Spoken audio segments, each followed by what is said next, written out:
Anda telah mengunduh podcast yang dipaparkan oleh Pendeta Dr. Erastus Sabdono ini dari truth.id/voice. Selamat mendengarkan podcast ini. Saudara-saudara yang terkasih di dalam Tuhan Yesus, kebenaran hari ini berjudul mengisi kemerdekaan. Kemerdekaan yang negara Indonesia miliki menjadi percuma kalau tidak diisi dengan usaha untuk memanfaatkan alam kemerdekaan yang ada. Jadi saudara, beberapa di antaranya tentu dengan meningkatkan taraf ekonomi rakyat, menggali seluruh kekayaan alam Indonesia, dan diwariskan secara merata bagi penduduknya. Bila tidak demikian, maka bangsa ini masih dijajah dengan kemiskinan, dijajah dengan kebodohan, dan dijajah dengan berbagai kebutuhan lain. Saudara, demikian pula dengan kemerdekaan Kristiani. Sangat disayangkan, banyak orang Kristen yang tidak mengisi kemerdekaannya dengan benar, sehingga tidak menikmati berkat kemerdekaan dalam Kristus Yesus. Jadi saudara, banyak orang Kristen yang masih terikat dengan keinginan-keinginan daging, terikat dengan pikiran-pikiran negatif, pikiran-pikiran yang tidak percaya, sangat duniawi, dipenuhi kekhawatiran dan kecemasan, dan lain sebagainya. Keterikatan ini terbukti melalui ambisi, keinginan, dan keserakahan yang mereka tujukan. Hatinya lebih terpikat dan tertarik dengan barang mewah. Nilai harta yang berlimpah dan segala sanjungan manusia terhadap dirinya ini menjadi warnanya. Semua ini tanpa disadari merupakan belenggu yang mengikat orang percaya dengan percintaan dunia. Belenggu ini berbentuk ketika seseorang merasa sudah merdeka dan tidak perlu lagi mengisi kemerdekaan di dalam Kristus. Saudara, bagi sebagian orang Kristen menjadi anggota gereja dan melayani sudah cukup. Padahal setiap orang percaya yang dimerdekakan oleh Kristus dipanggil untuk mengisi kemerdekaannya itu secara aktif agar mereka dapat menikmati sepenuhnya berkat dalam kemerdekaan Kristiani. Di dalam Galatia pasal 5 ayat 1, firman Tuhan tertulis seperti ini. Supaya kita sungguh-sungguh merdeka. Kristus telah memerdekakan kita. Karena itu berdirilah teguh dan jangan mau lagi dikenakan kuk perhambaan. Teks ini mengisyaratkan kemungkinan terjadinya lagi perbudakan dalam kehidupan orang yang sudah dimerdekakan. Saudara, jika memang orang percaya tidak perlu melakukan apapun setelah dimerdekakan oleh Tuhan melalui penebusan, maka Paulus tidak akan menggunakan frase jangan mau lagi dikenakan kuk perhambaan.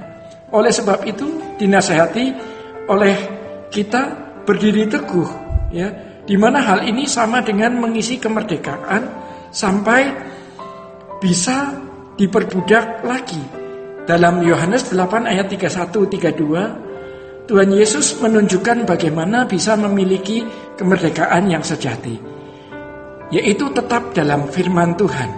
Tetapi hidup di dalam firman menunjuk pada kesediaan untuk memahami kebenaran yang Allah wahyukan di dalam Alkitab. Kebenaran firman menjadi landasan untuk memperoleh kecerdasan rohani yang memadai. Untuk ini harus ada waktu khusus yang diluangkan.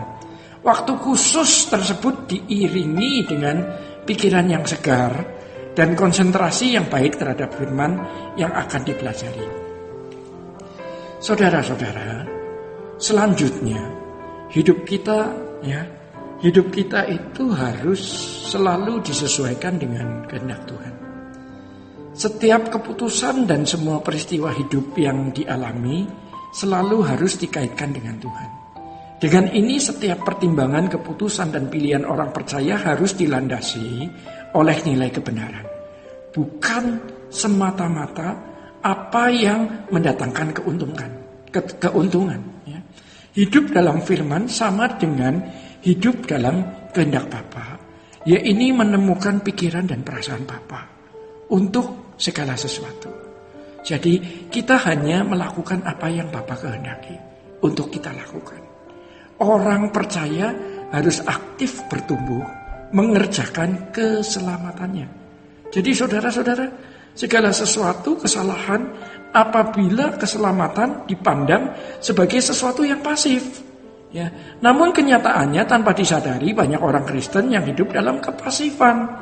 Pasif dalam memberi perhatian kepada perkara-perkara rohani. Pikirannya dipenuhi dengan berbagai ambisi dan hasrat duniawi. Ketimbang hidup dalam firman, ia lebih senang memenuhi pikirannya dengan tontonan atau hiburan yang tidak memberkati. Saudara-saudara, Tuhan berkata bahwa kita tidak dapat menjadi murid kalau tidak dapat melepaskan segala sesuatu. Ya, dalam hal ini, pikiran duniawi. Dan mengikut Yesus, jika kita berani melepaskan segala sesuatu, berarti kita menunjukkan keseriusan yang tinggi untuk mengisi keselamatan yang sudah dimiliki. Saudara-saudara, kita dimerdekakan untuk mengisi kemerdekaan agar tidak diperbudak lagi. Ya, ini memang tidak mudah. Ya. Apalagi kita telah lama digoresi oleh berbagai hal yang salah pada masa lampau. Pikiran dan cita-cita rasa jiwa kita terlanjur mengecap dunia sebagai kenikmatan dan perkara rohani sebagai sesuatu beban yang tidak nikmat.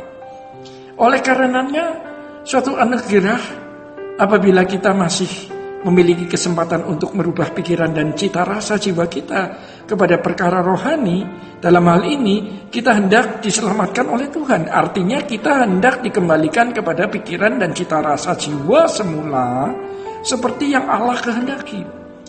Saudara-saudara, proses pengembalian atau perbaikan ini ya, memerlukan waktu dan kesungguhan yang tinggi.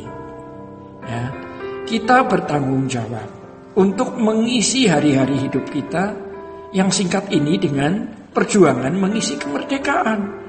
Jangan puas menerima keselamatan dalam Tuhan Yesus Kristus hanya dengan menjadi orang Kristen semata. Status tersebut barulah awal ya saudara. Awal dari kemerdekaan kita. Kita perlu mengisi kemerdekaan tersebut dengan memperjuangkan manusia batiniah kita yang semakin serupa dengannya setiap hari. Sola Gracia. Untuk berlangganan renungan harian dalam bentuk cetak, silakan hubungi Truth Literatur di nomor telepon 0878 7870 7000. Untuk mendapatkan CD khotbah, MP3 renungan Truth, dan CD album lagu produksi Sola Gracia, Anda dapat menghubungi di hari dan jam kerja di nomor telepon 021 638 60953. Tuhan Yesus memberkati. Sola Gracia.